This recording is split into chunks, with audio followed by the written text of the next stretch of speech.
Bonjour à tous, bienvenue à votre capsule du DG en ce mardi 10 juin.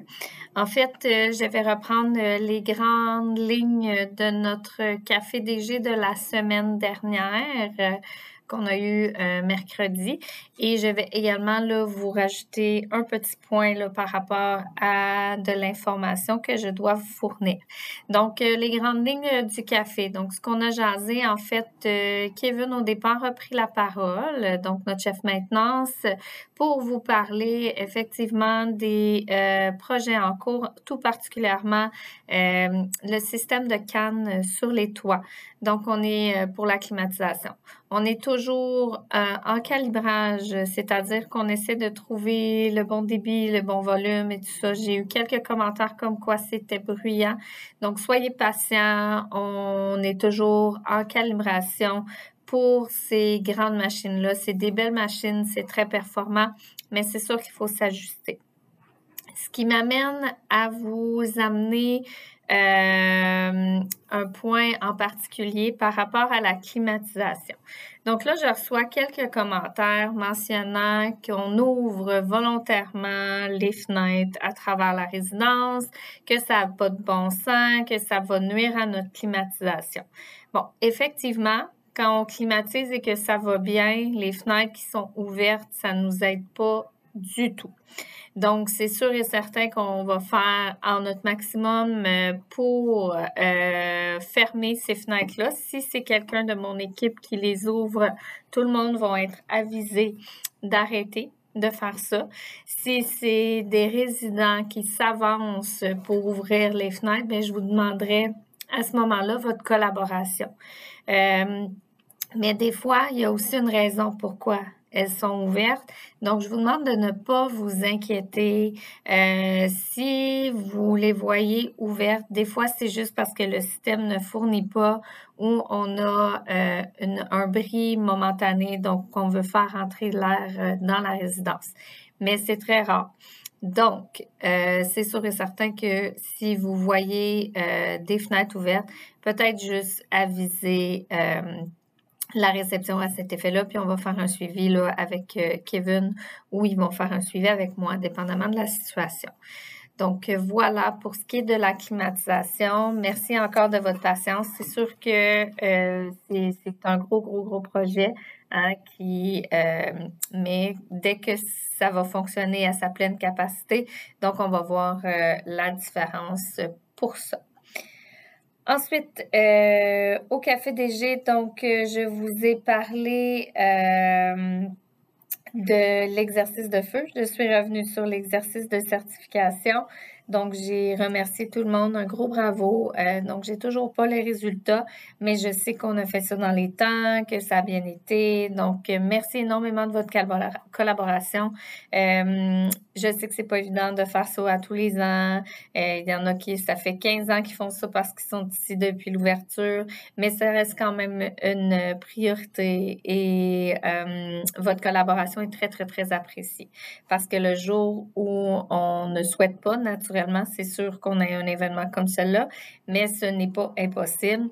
Donc, c'est bien que vous soyez préparés à toute éventualité. Donc, merci encore une fois pour cette belle collaboration. Ensuite, j'ai discuté d'un petit rappel en soi. Donc, si vous avez un problème qui est relié à la maintenance, donc je sais, vous voyez les employés se promener, nos concierges, vous voulez bien faire, vous leur en parlez dans le corridor, mais ce n'est pas la façon de fonctionner. En fait, tout doit être documenté dans ce département-là parce que ça nous permet de faire un suivi sur les problématiques qui sont récurrentes. Je vous explique. Si vous mentionnez, je ne sais pas, qu'on a une problématique avec le lavabo dans un appartement X et qu'on fait juste simplement le mentionner au concierge, oui, effectivement, le concierge peut partir et aller voir directement quelle est la problématique, mais la façon de faire, c'est vraiment d'aller voir la réception, expliquer la situation. Donc, on va avoir ça documenté dans notre système de maintenance. Et ça nous permet de dire, est-ce que c'est une problématique qui revient souvent? Donc, on va investiguer un peu plus à cet effet-là pour régler les problématiques à la source. Donc, si ce n'est pas documenté, malheureusement, on peut peut-être pas aller à la source du problème.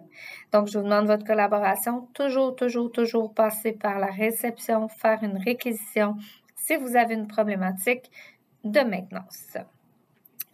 Ensuite, j'ai parlé de si vous aviez des changements de service, disons que vous voulez faire enlever un forfait repas ou d'autres modifications, le faire autant que possible, allez voir Steve pour la modification avant le 25 de chaque mois.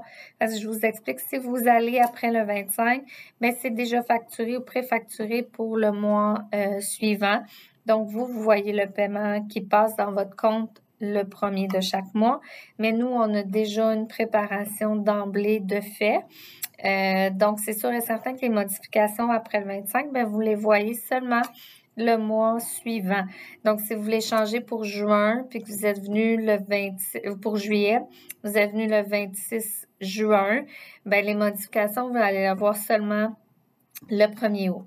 Rétroactif naturellement au mois de juillet, mais sur la facturation, vous allez voir le changement juste au 1er août parce qu'on était dépassé le 25. Peut-être que certains d'entre vous ont pu utiliser la méthode, la nouvelle façon de fonctionner pour la prise de rendez-vous avec Carole, notre adjointe administrative. Donc, on a un formulaire à la réception. Si vous avez besoin d'informations sur vos comptes ou vous avez des questionnements par rapport au crédit d'impôt ou toutes sortes de questionnements qui concernent la comptabilité. Donc, maintenant, Carole donne des plages horaires pour rencontrer les résidents. Donc, vous avez juste à appeler à la réception. On va vous donner un rendez-vous. On va vous demander pourquoi vous voulez rencontrer Carole.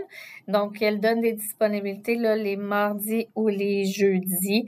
Cet horaire-là est naturellement sujet à changement, mais la nouvelle façon de fonctionner, c'est vraiment de passer directement par la réception pour prendre un rendez-vous avec Carole. Donc, ça va faciliter de beaucoup votre temps dans son bureau et son travail à elle aussi. Dernier petit point que j'ai mentionné, je voulais vous parler d'une nouveauté qui s'arrive, une très bonne nouveauté qui arrive en juillet. Donc, on va avoir un nouveau forfait avec Vidéotron. Donc, plusieurs postes de télévision vont être ajoutés. Je vais vous en parler plus là, lors du changement. Pour le moment, j'ai simplement annoncé la bonne nouvelle comme quoi nous allons vers un forfait qui est meilleur pour vous et qui vous offre beaucoup plus de postes de télévision. Donc voilà, c'est l'été, profitez de nos belles activités extérieures, les jardins, donc profitez-en. Vous avez également vu possiblement qu'il y avait des arbres qui ont été abattus. On replanifie donc replanter possiblement à l'automne. Et voilà, dernier petit mot dont j'ai parlé. Donc, j'ai abordé rapidement le projet de borne électrique. Pour le moment, tout le projet est sur la glace. On est toujours en soumission. Oui, on a reçu les bornes. Elles sont à la résidence, mais on ne connaît pas encore les emplacements. On est toujours en soumission. Donc, quand ça viendra, je vais pouvoir vous en reparler.